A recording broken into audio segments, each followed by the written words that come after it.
Hi everybody, sanibonani, welcome to my channel. Igama lami nguNtando Mdletshe, and on this channel sifunde incwadi ebhalwe ngolimi lwethu lwesiZulu bese siza la sokhuluma ngazo le ndaba esesifundile. Senzela labo phela abasuke bengenazi isikhathi ukuthi bayifunde incwadi nalabo abasuke benqena nje ukufunda. Siyaphinda futhi sibuka ama reality shows ethu ala eMzansi bese siza la sokhuluma ngawo lama shows, senza ama reviews ama recaps bese siyaphinda futhi sikhuluma nga any other issues avuka uma ngabe lama shows esiwabukile kwe TV. Uma ngabe uqala ukujoin namhlanje and you happen to really like our content, do not forget to subscribe and press the notification bell next to the subscribe button so that you can get notifications uma ngabe umsebenzi omusha sesiwufakile. Kanjalo uma ufuna ukuba member, there is a join button. Uma ufuna ukubonga channel, there is also a thanks button. I thank you so much to all those people that have donated to the channel, and also you guys, thank you so much to everybody that watches adverts on this channel. We appreciate it very, very much. Today we are going to do the full review of our show Live with Kelly Khumalo. Okay, this was episode 10. Yeah, I think this was episode 10, so we're going to do a review. Listen, I don't know if I'm the only person that's fascinated with Kelly Khumalo's life while the case Senzo is still going on, even though I've never really dived so deeply into a case Senzo. I haven't even watched a documentary. I always started and then and then somewhere in the middle I lose interest. And also like ngilo muntu ukuthi ovele acabange too much about something even kungeyona yami. So I always feel like now I'm gonna be having sleepless nights thinking who killed Senzo, hey, the gun and what the neighbor and what this is not my problem. But eventually I would watch it, and if there's anything interesting in it, of course we will talk about it. Of course, if I had watched it already, we would have done the review already, but I just haven't, you guys. So we're going to do episode 10 of Life with Kelly Khumalo. Okay guys, one thing about Life Kelly Khumalo, I think it has 3 parts of it. You see her working. If you don't see her working, you see her being a mom. If you don't see her being a mom, and then you see her on this spiritual journey, trying to do the right thing in terms of amadlozi and all of that, and also at the same time dealing with friendships, losing friends and gaining friends and being there for her friends. So it's a mix of everything, because sometimes when a reality show is based on impilo yomuntu or yedwa, sometimes about balances, it's either you just see them working. I remember they used to say this about Bonang's show, which you don't see her with her family and all of that. You always see her working. So I think they've done a good job in this show of balancing. Maybe Vele, that's how she lives. She lives a balanced life. You see her with her friends, you see her with her kids, with her mom, and you also see her on this very strange journey, but it's a spiritual journey. It's her own journey. She understands it herself. So yeah, I think it's interesting to watch, guys. I haven't watched an episode where I feel like I am so bored watching this. I haven't. I always watch until the end, and it always ends ngingakabi bored. So I think they've done a good job of mixing it up. So when this episode starts, she is at home with her mom in 4 ways.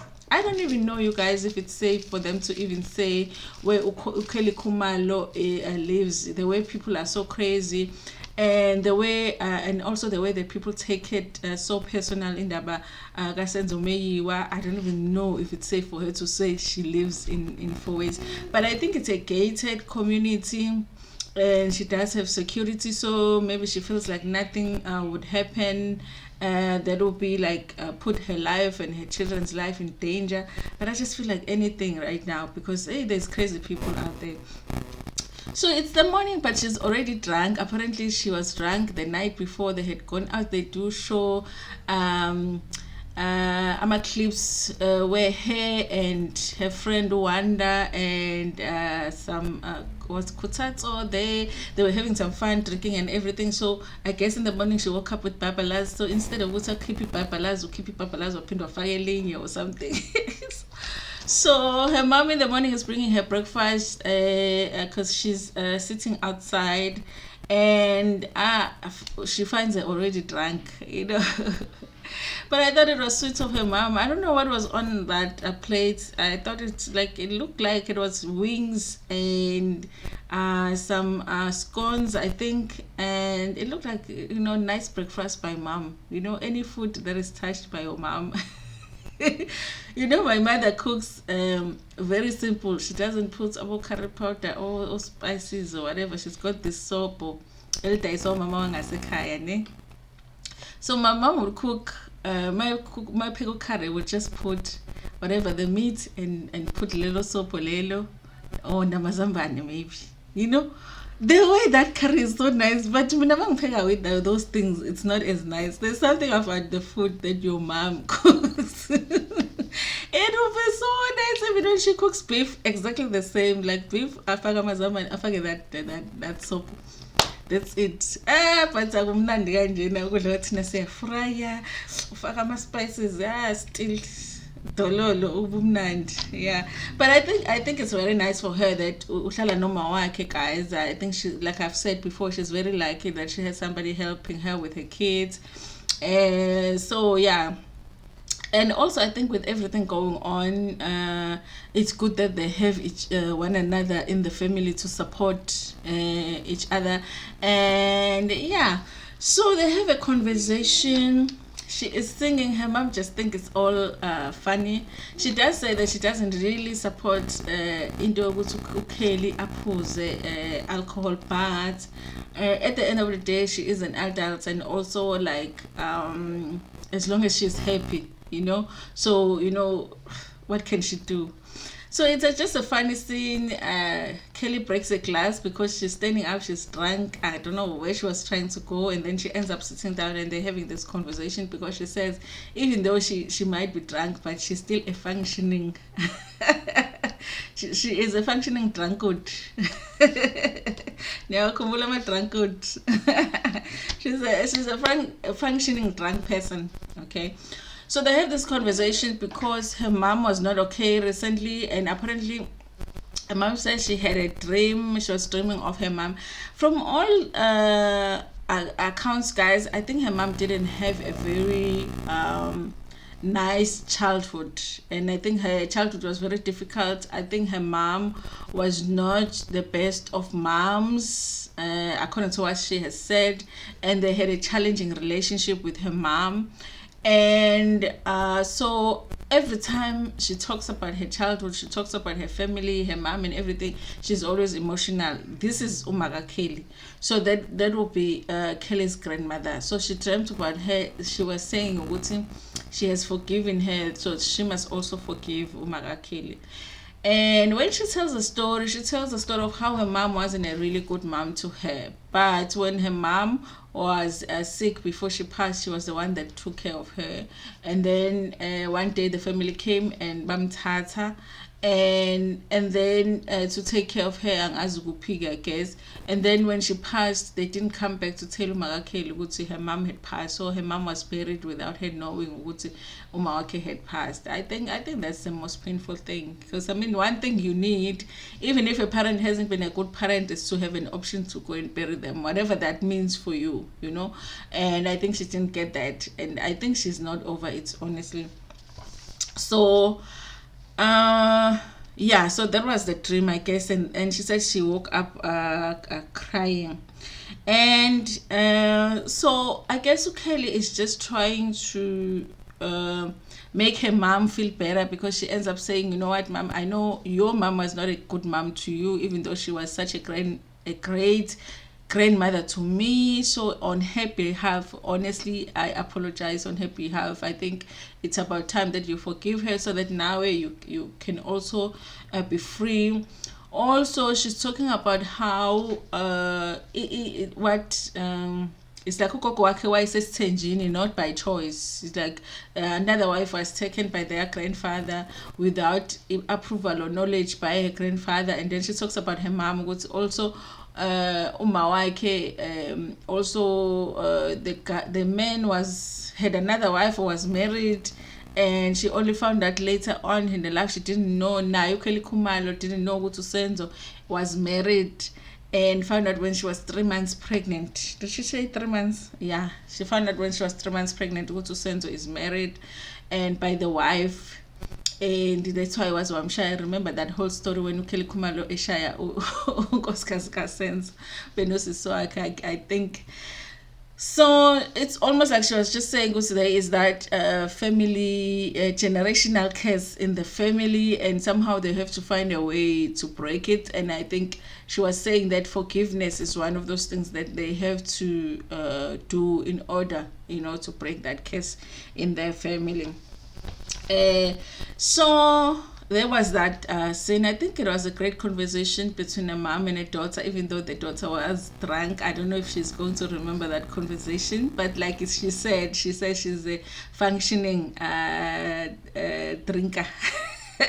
She's a functioning drunk person. So the next scene, Kelly, she's on that spiritual journey. She had dreamt of a Hindu guide, and she wants to know what that means. So she's going to yogas to do this other spiritual thing so that they can connect with that Hindu spiritual guide, I guess. So she gets to this woman's place. She's lying on the bed because this woman is going to do this amazing thing, connect her, and she holds, what do you call that thing, guys? I don't know what it is. Like when you power start a car, what do you call that, Gonch? When you power start and when a car don't start and you want to power start a car, those cords that they use, the front of it, that thing looked like that in the front, but it was two of them. Did it look like that? Yeah, I think. And then she was being shocked like it's a car. And at the same time, I'm like, okay, what is this? But anyway, there's a system that this medium it uses to connect with the other side. And then she starts talking about the grandfather being around. And yes, grandfather being around, and talking about Kelly Khumalo coming from royalty, and that is the reason that she I guess she acts like she's royal. Yes, and she does also touch on saying that Tingo's father is around. Tingo is watching over Utingo. Honestly, you guys, I don't even think you need a medium to know that. You do not need a medium to know that when he's passed, he does watch over you. His spirit will always watch over you. Do you really need to just go pay that money to be told that? Yeah, I think so. But I guess you wanted to hear those comforting words that Senzo is around and watching over Utingo. And remember, Utingo is going through a lot, with Christian having moved to another school and her wanting to go to that school, but she really cannot go to that school. It's a long procedure to get to that school. So it's great to know that Senzo is there watching over Utingo.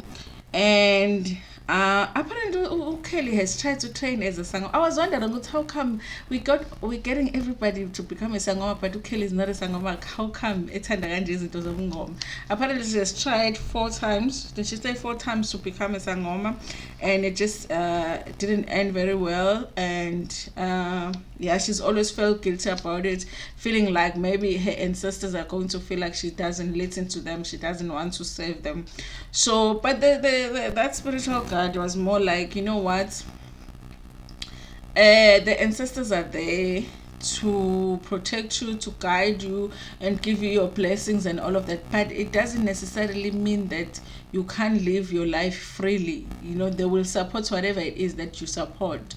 So what I got from that woman is saying that you still have free will at the end of the day. Because I always wonder, when it comes to becoming sangoma, becoming inyanga, where is free will in that if I don't want to do it? And I think she emphasized that, because at the end of the day, go achieve your dreams.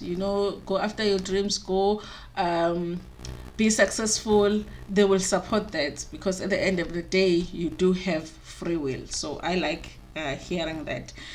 And And then the next thing, you guys, because I guess they had decided, because of the dreams mama and going to see the yogas, and then the grandfather coming, I don't know how they connected. The grandfather came to Kelly, and then the grandmother here with mom, they decided, we'll see, or they're going to do umsebenzi, or it's something that was decided before. They're going to do umsebenzi that they're doing, umsebenzi kababa ka Kelly, not umaka Kelly. And yeah, remember emzini kaKelly, it's more ngathi uKelly uthathwa njengengane yakomalume, like mawuzalelwe ekhaya kuthiwa uyingane kamalume wakho, so usebenzisa isibongo sakomalume. So but she was doing umsebenzi ka-grandfather wakhe from her father's side. And she does explain that even when she's going Eophahla and everything, she does explain to Amadlosos, I do understand this is not somebody that belongs to this family as such, but umcelile to do this for him and whatever. This is later on when they actually do umsebenzi. But on this scene, they were going somewhere in Bona. They were under the impression that they're going to a farm. These farms where you buy cows, you buy sheep, you buy goats and stuff. So they thought they were going to that place. So they're driving. It's her mom, Tingo, and Christian. They drive, but it's a longer drive than they thought. And then when they get there, they realize they're in a township. They're not at a farm. They're in a township. And she realizes that this is the unsafe the most unsafe place that they could be at because of what's going on with the case Senzo. They don't know that place, number one. Number two, they realize it's in a township, so they are driving out as fast as they could to get out of that place, because they were under the impression that they are going to the farm, and at the farm they were not thinking they could be unsafe. They're just going to go see them, maybe meet one farmer, who probably won't even know who Kelly Khumalo is. Now they are ending up in Lokshini, where people are going to recognize her, and she doesn't know what the reaction is going to be. So they decided to turn around and drive back. Waste of petrol, but she's like, I'd rather waste my petrol than be unsafe. Christian also in the car was getting quite nervous, because he was the one that was like, Mom, let's just go home, let's go back home. And Kelly explains that by saying, remember, Christian was there when Senzo was shot, so she knows Impilo Yaselokshini, and they were at their grandmother's house, remember, Elokshini, so he knows that, so that's why he was the most nervous. So they ended up driving back. They called the person to say, listen, we thought we were coming to a farm. And the person's like, no, it's not a farm, but you can still come. She's like, no, we cannot come because we did not bring security, because we did not know what is Caesar to a township. Had we known, then we would have at least brought the security, and I wouldn't have brought Ingani. I'm guessing she wouldn't have brought Ingani no Mawagi. So then the person says, no, but it's fine. We can arrange for the drop off, so we can arrange for a delivery, because they were looking for a ship, So I guess that's arranged, because the next scene, it was back in 4 ways. They're doing ilokuzana umsebenzi, and then we explain it to Amadlozi, because obviously they're doing something for the grandfather from the father's side, but the house really belongs to abantu bakwa, I'm guessing baka Khumalo, because I'm guessing kaKhumalo komalume wakhe. And then waphahla and everything, tshwala besiZulu, and there's amahewu there and everything, and then they go to some bush which is part of her estate to do everything, kosiwe nenyama, everything, phekwe nembuzi. I guess probably there's a reason why they're doing it esigangeni, outside by the bush or whatever. And she says, she was praying with everything goes well, because obviously where they live, if you are found doing funny stuff, you can be fined up to 15,000. Can you believe it, guys? In South Africa, being Zulu and doing what Zulus do, which is slaughter animals, you can be fined. Like Abelungu decided, we will fine you when you do what we found you here doing. We will fine you. We will decide how much we will fine you. That is South Africa for you. It's amazing, you guys. That it's funny to think about, and we accept it not as black people. It's okay, we can be fined for slaughtering the very thing that our forefathers were doing before. Jan van Riebeeck came. Now Jan van Riebeeck is telling us, no, you can't just lotter anyway. Anyway, you guys, that was the episode for today. Like I say, for me, this show, it is very much watchable. It's not boring at all, and it fascinates me as well because it's taking place right at the same time as Senzo Mewa's case is going on. And yeah, anyway, tell me what to think about it in the comment section, you guys. What do you think about this episode? Are you even watching this episode? And if you watch until here, tell me that you watch until here so that I can give you your stars in the comment section. Anyway, thank you so much. Please like the video before me. You wanna share it with your friends, with your family, and even with strangers.